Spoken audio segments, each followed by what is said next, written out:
Het geluid snie door de stilte, als een scherp mes, elk hartslag bevriezend. Heb het al gezegd. Ik wil die oude vrouw niet aan tafel hebben. De stem van Janneke galmde door de zitkamer als een onweersbui op een zomeravond, en ik voelde de wereld instorten. Daar zat ik, Maria de Vries, 73 jaar oud, vernederd in mijn eigen huis, op kerstavond, voor ogen van mensen die me nauwelijks kenden. De stilte die volgde was oorverdovend.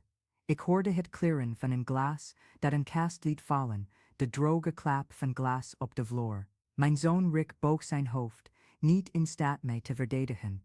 En ik bleef gewoon in mijn hoekje zitten, zoals altijd, slikkend de zoveelste vernedering weg, in naam van een vrede die nooit echt bestond. Maar wat die vrouw niet wist, was dat haar woorden iets in me hadden wakker geschud, dat jarenlang had geslapen. Iets wat ze zich nooit zou kunnen voorstellen, dat een nutteloze oude vrouw als ik kon bezitten. Op dat moment, kijkend naar de verlegen gezichten van de gasten, naar de slecht verhulde minachting van mijn schoondochter en naar de lafheid van mijn eigen zoon, wist ik dat mijn leven op het punt stond om voor altijd te veranderen. Hoe waren we hier terechtgekomen? Hoe kon een vrouw die 43 jaar van haar leven had gewijd aan het bouwen van een gezin, die een zoon met liefde en offers had opgevoed, die de deuren van haar huis had geopend voor een schoondochter, die haar nooit respecteerde, tot het punt komen dat ze werd behandeld als een lastpost? Het antwoord lag begraven in decennia van kleine opofferingen, van opgelegde stiltes, van een onbeantwoorde liefde die me had veranderd in de schaduw van mijn eigen bestaan. Het begon allemaal toen Rick Janneke voor het eerst mee naar huis nam, 8 jaar geleden. Ik was rozen aan het planten in de tuin, toen ik ze hand in hand zag aankomen. Ze was mooi, dat was onmiskenbaar. Haar blonde haar perfect geknipt, dure kleding, en glimlach die geoefend leek voor de spiegel. Rick straalde, en mijn moeders hart vulde zich met vreugde bij het zien van mijn verliefde zoon. Hoe had ik kunnen vermoeden dat die vrouw het gif zou worden, dat onze familie langzaam zou verteren? Aanvankelijk was Janneke beleefd, maar afstandelijk. Ze begroette me met kusjes op mijn wang, die mijn huid niet raakten, glimlachte als Rick in de buurt was, maar haar ogen toonden nooit oprechte warmte. Ik probeerde haar te winnen, kookte haar lievelingsgerechten, gaf moeders advies, deelde verhalen uit de jeugd van mijn zoon. Ze luisterde alles met geforceerde geduld, alsof ze een saaie presentatie moest aanhoren, die ze moest veinzen te volgen. De eerste keer dat ik echte minachting voelde, was 2 jaar na het huwelijk. Ze woonden toen al een jaar bij mij, een beslissing die ik had gesteund in de naam van gezinsleven. Ik was erg ziek, een flinke griep, die me een week lang aan bed had gekluisterd. Rick was op zakenreis, en ik had basishulp nodig, een glas water, medicijnen, een eenvoudige maaltijd. Janneke kwam nauwelijks op mijn kamer. Als ik iets vroeg, zuchtte ze hard, alsof ze werd gemarteld, omdat ze voor haar zieke schoonmoeder moest zorgen. Mevrouw de Vries, u kunt niet de hele tijd zielig doen, zei ze op een ochtend, toen ik vroeg of ze de dokter wilde bellen, omdat mijn koorts niet zakte. Het waren de eerste redewoorden die ik van haar hoorde, maar zeker niet de laatste. Geleidelijk aan nam Janneke het huis over. Ze veranderde de inrichting zonder mij te raadplegen, reorganiseerde de keuken naar haar eigen smaak, stelde regels op die me veranderden in een gast in mijn eigen huis. Als Rick thuis kwam van zijn werk, had ze altijd wel een klacht over mij, dat ik de lichten aanliet, dat ik 's morgens vroeg lawaai maakte, dat mijn vriendinnen hard spraken als ze kwamen. Mijn zoon, moe na een lange werkdag, schudde gewoon zijn hoofd en vroeg me om mee te werken aan de harmonie in huis. De harmonie in huis, alsof de harmonie mijn verantwoordelijkheid was, alsof ik de bron van alle oneenigheid was. Langzaam trok ik me terug. Ik stopte met het ontvangen van bezoek om niemand te storen. Ik kookte alleen nog maar voor mezelf, gebruikmakend van het fornuis op de tijden die Janneke vrijgaf. Ik werd een schaduw, een stille aanwezigheid die door de hoeken bewoog, probeerde het leven van het echtpaar niet te verstoren. De isolatie groeide als giftige klimop. Mijn vriendinnen raakten steeds verder weg, moe van altijd met een zuur gezicht door Janneke ontvangen te worden. Mijn broers en zussen, die in andere steden woonden, belden steeds minder. Ik ontmoedigde de gesprekken zelf, bang dat Janneke zich zou beklagen over het lawaai of de tijd die ik aan de telefoon doorbracht. Ik sloot me af, voedend in eenzaamheid, die elke dag leek te groeien. Maar er waren momenten waarop het masker van Janneke volledig viel. Zoals die zondagmiddag, toen Rick met vrienden ging voetballen. Ik zat in de woonkamer, een vestje aan het breien voor het kind van een buurvrouw, toen ze voor me verscheen met gekruiste armen en een uitdrukking van pure haat. Weet u wat uw probleem is, mevrouw de Vries? Zei ze, haar stem vol gif. U heeft nooit begrepen dat u hier niet meer nodig bent. Rick is volwassen geworden, is getrouwd, heeft een eigen leven. U bent slechts een dodelijke last die blijft rondlopen in dit huis. Mijn handen trilden en de breinaalden gleden bijna uit mijn vingers. Maar ik antwoordde niet. Ik antwoordde nooit. Ik had geleerd dat stilte mijn enige bescherming was tegen woorden die meer pijn deden dan klappen in mijn gezicht. En je kunt hier niet blijven doen alsof je het slachtoffer bent, vervolgde ze, naderbij komend als een roofdier dat de angst van zijn prooi rouwt. Ik weet wat je doet. Je probeert me af te schilderen, als de boze schoondochter, de slechterik die haar lieve schoonmoeder slecht behandelt. Maar daar trap ik niet in. Rick is mijn man nu, en dit huis zal lopen zoals ik wil. Op dat moment, kijkend naar die vrouw die mijn zoon had uitgekozen om zijn leven mee te delen, voelde ik iets sterven in mij. Het was niet alleen de hoop dat we ooit vriendinnen zouden worden, of de illusie van een dochter die ik nooit had. Het was de wil om te vechten, om volledig te bestaan in die ruimte die ooit mijn thuis was. In de maanden die volgden, verslechterde de situatie alleen maar. Janneke begon gebreken te verzinnen in alles wat ik deed. Als ik iets schoonmaakte, zei ze dat het vies was. Als ik het niet schoonmaakte, klaagde ze dat ik slordig was. Als ik sprak, sprak ik te veel. Als ik stil was, maakte ik drama. Het was als leven in een gevangenis waar de misdaad simpelweg bestaan was. Het ergste was om mijn zoon te zien veranderen. Rick, die ooit een liefhebbende jongen was, die in mijn armen rende als hij van school kwam, werd een afstandelijke man die me nauwelijks in de ogen kon kijken. Janneke had hem de zondebok gemaakt, hem wijsgemaakt dat ik een obstakel was voor het geluk van het paar. Elk gesprek werd een vermomd verhoor, waarin hij probeerde te ontdekken of ik iets had gedaan dat zijn vrouw zou kunnen irriteren. Mam, Janneke zei dat je gisteren over het eten klaagde, zei hij, met een vermoeide toon die mijn hart brak. Waarom probeer je niet positiever te zijn? We willen gewoon in vrede leven. In vrede leven. Alsof vrede mogelijk was, in een huis waar mijn aanwezigheid als een oorlogsverklaring werd gezien.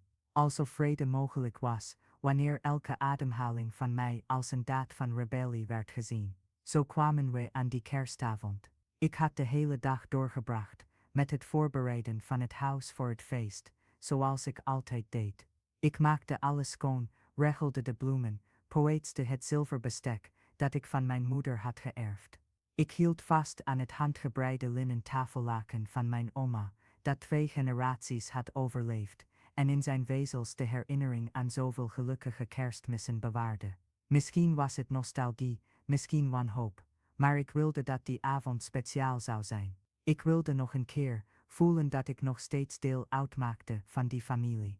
De gasten begonnen om 7 uur te arriveren. Vrienden van Rick's werk, collega's van Janneke's sportschool, mensen die mijn naam nauwelijks kenden.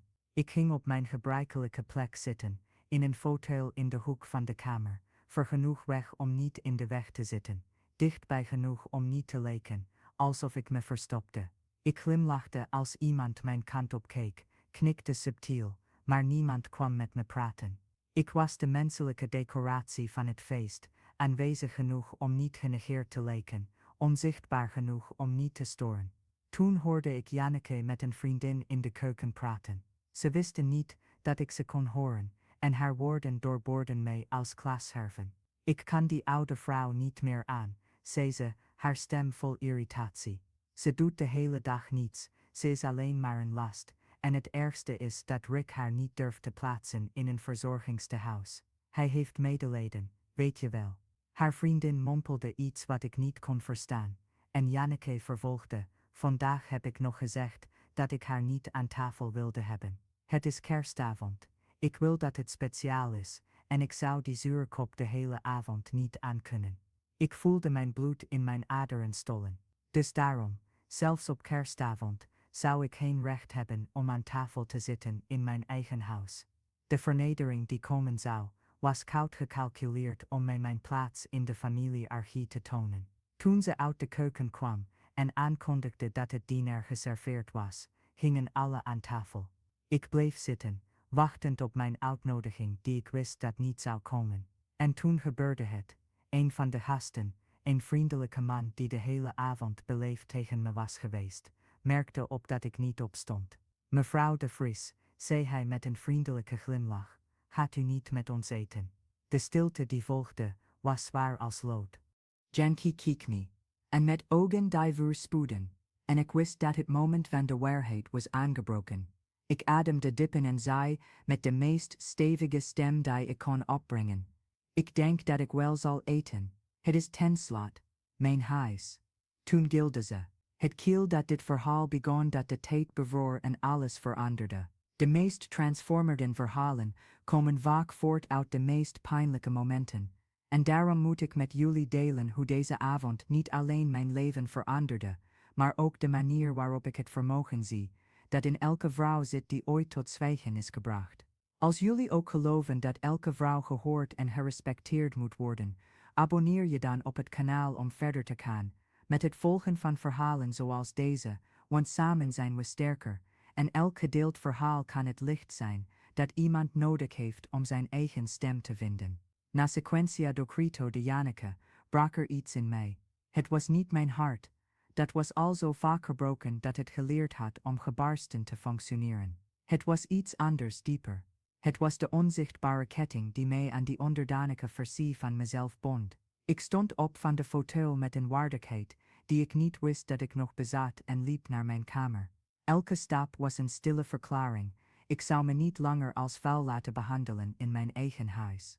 Ik sloot de kamerdeur en ging voor de spiegel van de kaptafel zitten. De reflectie die mij aankeek was die van een moe, gekwetste, maar niet verslagen vrouw. Elke rimpel in mijn gezicht vertelde een verhaal.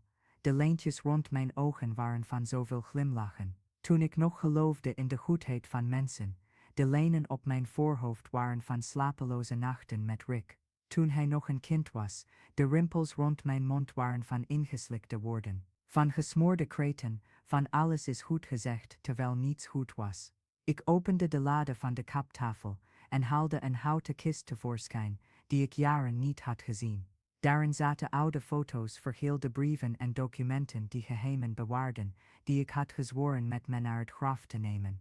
Maar die avond, na die laatste vernedering, wist ik dat het tijd was voor enkele waarheden aan het licht te komen. Tussen de papieren vond ik een brief die alles zou veranderen, een brief die ik al die jaren voor Rick had verborgen, hem beschermend tegen een waarheid die het beeld dat hij van zijn vader had kon verwoesten. Een brief geschreven door mijn overleden man, Albert, enkele dagen voor zijn dood, waarin hij iets bekende dat hij nooit de moed had gehad om persoonlijk te zeggen. Mijn lieve Maria, stond er in zijn trillende handschrift, ik moet je de waarheid vertellen over onze financiële situatie. Het huis staat niet op mijn naam, zoals ik altijd heb gezegd. Het staat op jouw naam. Jaren geleden, toen het bedrijf slecht begon te gaan, heb ik alles op jouw naam gezet om ons vermogen te beschermen. Jij bent de echte eigenaar van alles wat we hebben. Ik heb het nooit durfde te zeggen, omdat ik bang was dat je je overweldigd zou voelen door die verantwoordelijkheid. Vergeef me mijn lafheid. Mijn handen trilden terwijl ik het papier vasthield.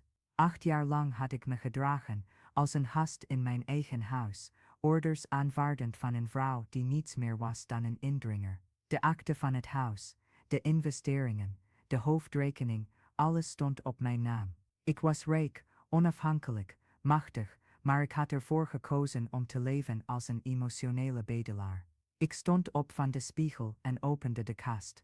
Achteraan, achter de kleren die ik al jaren droeg, hing het donkerblauwe pak dat ik voor de begrafenis van Albert had gekocht en nooit meer had aangehad. Het was elegant goed gesneden en het deed me denken aan de sterke vrouw die ik vroeger was.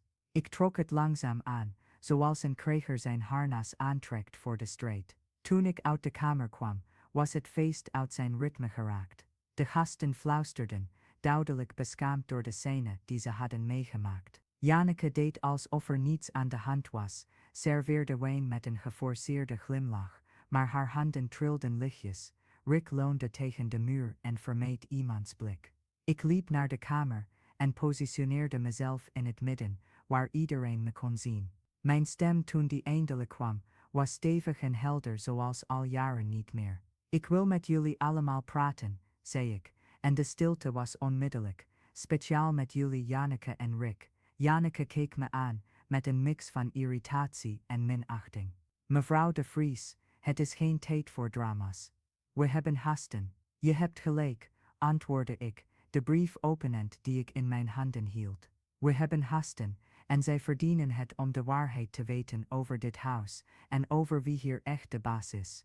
De kleur verdween uit haar gezicht. Jullie zullen zien, vervolgde ik, me tot de gasten richtend, dat ik 8 jaar lang heb toegestaan, dat ik als een last werd behandeld in dit huis.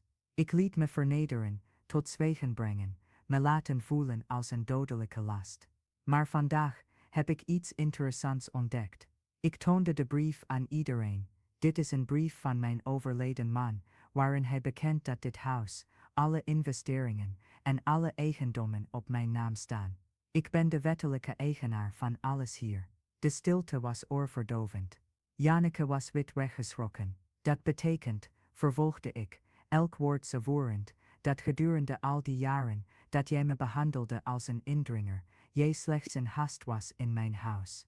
Een zeer onbeschofte gast, wel te verstaan. Rick naderde, verward. Moeder, waar heb je het over? Ik toonde hem de brief. Je vader heeft alles op mijn naam gezet, jaren voordat hij stierf, om ons vermogen te beschermen. Ik wist het niet, en jullie hebben me doen geloven dat ik een liefdadigheid was, die in dit huis werd geaccepteerd. Janneke vond eindelijk haar stem, maar die kwam eruit, als een wanhopig gekrijs. Dit is een logen, Rick, ze verzint dit om problemen te veroorzaken. De documenten liggen allemaal bij de notaris, zei ik kalm. Ik kan elk woord bewijzen. Ik zag het exacte moment waarop de realiteit Janneke trof. Haar ogen weiden zich, haar mond viel open, en voor het eerst sinds ik haar kende, was ze volledig sprakeloos. Maar maak je geen zorgen, vervolgde ik, me tot het paar richtend. Ik zal jullie niet buiten zetten. Ik ben niet zoals jullie. Maar de dingen zullen drastisch veranderen vanaf nu. Ik liep naar Janneke, die tegen de muur was gaan leunen, alsof ze steun nodig had. Eerste verandering. Nooit meer spreek je me aan op de toon die je al die jaren hebt gebruikt. Nooit meer neem je beslissingen over dit huis, zonder me te raadplegen. En nooit meer probeer je me uit te sluiten van gezinsmaaltijden. Ze probeerde te spreken, maar ik stak mijn hand op en bracht haar tot zwijgen. Tweede verandering. Je zult je verontschuldigen. Niet nu, voor iedereen, want dat zou onnodige vernedering zijn, en ik ben niet zoals jij. Maar je zult je oprecht verontschuldigen voor elk vreed woord, voor elke vernedering, voor elke keer dat je hebt geprobeerd me te laten voelen als vuil. Ik draaide me om naar Rick, die als een standbeeld stond, de informatie verwerkend. En jij, mijn zoon, zei ik, mijn stem geladen met een diepe droefheid, moet beslissen wat voor man je wilt zijn. De man die toestaat dat zijn vrouw zijn moeder slecht behandelt, of de man die de mensen beschermt van wie hij houdt. De feestvreugde was verdwenen. De gasten namen snel afscheid, duidelijk verlegen, maar ook onder de indruk van de transformatie die ze hadden meegemaakt. Wij drieën bleven alleen in de kamer achter. Janneke probeerde nog een laatste aanval. Je kunt ons niet buiten zetten. We hebben rechten, we wonen hier al jaren. Zoals ik al zei, ik ga jullie niet buiten zetten, antwoordde ik, kalm. Maar jullie zullen leren mij te respecteren, of jullie kiezen er zelf voor om te vertrekken. In de dagen die volgden, veranderde de dynamiek in huis volledig. Janneke, ontdaan van de macht die ze dacht te hebben, werd een ander persoon. Het ging niet meteen. Ze probeerde een paar keer terug te vallen in haar oude gedrag, maar mijn stevige blik was genoeg om haar aan de nieuwe realiteit te herinneren. Een week na Kerstmis kwam ze naar me toe, terwijl ik in de tuin aan het rozen snoeien was. Ze stond een paar minuten stil voordat ze kon spreken. Mevrouw de Vries, zei ze uiteindelijk, haar stem zacht en aarzelend. Ik moet mijn excuses aanbieden. Ik stopte met snoeien en keek haar aan. Ik luister. Ik ben vreselijk tegen u geweest. Ik heb onverbeterlijke dingen gezegd, u onmenselijk behandeld. Haar woorden kwamen er happerend uit, alsof elk woord een stukje van haar ziel kostte. Ik heb geen excuus voor mijn gedrag. Ik was jaloers, vroeg ik, oprecht verbaasd. Op de liefde die Rick voor u voelt. Op de geschiedenis die jullie samen hebben. Op de manier waarop hij over u praat, als hij denkt dat ik het niet hoor. Ze veegde een traan weg, die over haar wang liep. Ik heb nooit een aanwezige moeder gehad. Mijn moeder verliet me toen ik 5 jaar oud was, en ik ben opgevoed door een tante die me zag als een last. Toen ik Rick zo vol liefde over u hoorde praten, voelde ik een woede, die ik niet kon beheersen. Ik legde de snoeisaar op de grond, en ging naar haar toe. Janneke, jouw pijn rechtvaardigt niet de manier waarop je mij hebt behandeld, maar het verklaart wel veel. Ik weet het, zei ze, nu snikkend, en ik wil veranderen. Ik wil leren uw dochter te zijn, als u me die kans geeft. Op dat moment, kijkend naar die gebroken vrouw voor me, begreep ik iets dieps over vergeving. Je vergeeft niet omdat iemand het verdient. Je vergeeft omdat woede een gif is, dat degene die het vasthoudt doodt. Iedereen verdient een tweede kans, zei ik, zachtjes haar schouder aanrakend. Maar echte verandering kosten tijd en consistent acties. In de maanden die volgden, bewees Janneke dat ze het meent. Ze begon, klein. Mijn ontbijt klaarmaken, vragen naar mijn dag, me betrekken bij huishoudelijke beslissingen. Geleidelijk aanbouwden we een relatie op die er nooit eerder was geweest. Rick veranderde ook. De onthulling over de brief was een schok die hem dwong zijn eigen lafheid onder ogen te zien. Hij begon me meer op te zoeken, over belangrijke dingen te praten, me te betrekken bij familiebeslissingen. Het was niet gemakkelijk voor hem om te accepteren dat hij tegen mij had gefaald, maar hij deed zijn best om mijn respect terug te winnen. Een jaar na die transformerende kerstavond bereidden we het huis opnieuw voor op het feest. Maar deze keer stond ik in mijn koken, de voorbereidingen leidend, terwijl Janneke me hielp, mijn instructies met oprecht respect opvolgend. Mevrouw de Vries, zei ze, terwijl ze de kalkoen krauwde. Mag ik iets vragen? Natuurlijk, lieverd. Waarom heeft u die brief nooit eerder gebruikt? Waarom heeft u zo lang gewacht om ons de waarheid te laten zien? Ik stopte met het kneden van de kruimels en dacht na over haar vraag. Omdat ik dacht dat liefde over opoffering ging, over jezelf kleiner maken, zodat anderen zich groter voelen. Ik heb die avond geleerd dat ware liefde ook zelfrespect vereist. Ze knikte, begrijpend. En ik heb geleerd dat respect niet wordt verdiend door angst of manipulatie. Het wordt verdiend door consistente acties en oprechte liefde. Tijdens dat tweede kerstdiner zat ik aan het hoofd van de tafel, op mijn rechtmatige plek. Janneke zat aan mijn rechterhand, Rick aan mijn linkerhand. De gasten, sommigen dezelfde als het jaar ervoor, behandelden mij met respectvolle eerbied. Ik was het matriarch van het gezin en iedereen wist dat. Tijdens het diner stond Janneke op om een toast uit te brengen. Ik wil een toast uitbrengen op de sterkste vrouw die ik ken, zei ze, me aankijkend met glimmende ogen. Op mijn schoonmoeder, die mij heeft geleerd dat het nooit te laat is om opnieuw te beginnen, en dat vergeving de grootste daad van moed is die er bestaat. Ik hefte mijn glas, en voor het eerst in vele jaren voelde ik me precies waar ik moest zijn. Niet omdat ik macht had over die mensen, maar omdat ik eindelijk het evenwicht had gevonden tussen van anderen houden en van mijzelf houden. Na het diner, toen de gasten weg waren en Rick ging slapen, bleven Janneke en ik in de keuken om de afwas te doen. We werkten in comfortabel stilzwijgen, elk verloren in haar eigen gedachten. Weet je wat ik het meest betreur, zei ze plotseling. Wat? Al die jaren die we verspild hebben, met ruzie maken, terwijl we vriendinnen hadden kunnen zijn. Ik glimlachte, zorgvuldig en bord afdrogende. We hebben die jaren niet verspild, Janneke. We hadden ze nodig om hier te komen. Soms moet je jezelf volledig verliezen om jezelf echt te vinden. Ze omhelsde mij toen, een warme en oprechte omhelzing die onze nieuwe relatie bezegelde. En op dat moment begreep ik dat de echte overwinning niet was om te hebben bewezen dat ik de baas in huis was. Het was om te hebben ontdekt dat ik de baas over mijzelf was. Vandaag, 3 jaar na die kerstavond, die alles veranderde, word ik elke dag wakker wetende wie ik ben. Ik ben Lourdes Maria Santos, een vrouw van 76 jaar, die heeft geleerd dat het nooit te laat is om op te staan en het respect te eisen dat ze verdient. Ik ben een vrouw die heeft ontdekt dat ware kracht niet zit in het beheersen van anderen, maar in het beheersen van jezelf.